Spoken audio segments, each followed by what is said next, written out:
Hi, this is Handyman for the Everyman, and I just had the solar battery installed, and it's a 29 kilowatt one, which is amazing, except that the installer left behind all this junk.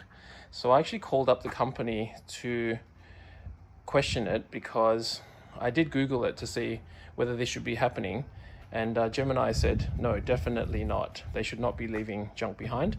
And I was told that it was just like if somebody delivered a fridge, but when you Google it, it actually is not like a fridge because this is actually an electrical installation. And under the Clean Energy Council guidelines, the company should be removing all this junk.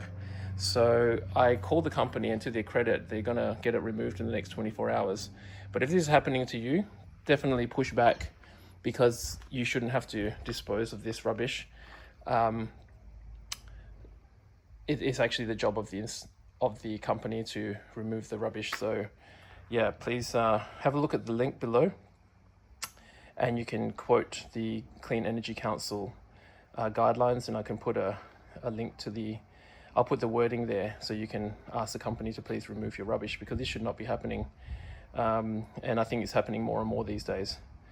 I mean, fair enough, if the company wants to charge more, then they just need to, put it into the price, but it shouldn't be left behind.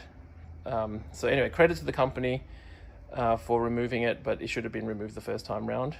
And all the best to all of you that are getting solar upgrades, and I'll put a video out about solar soon, and my experience with my 6 kilowatt system, which is now being upgraded to a 13 kilowatt system with a 29 kilowatt battery.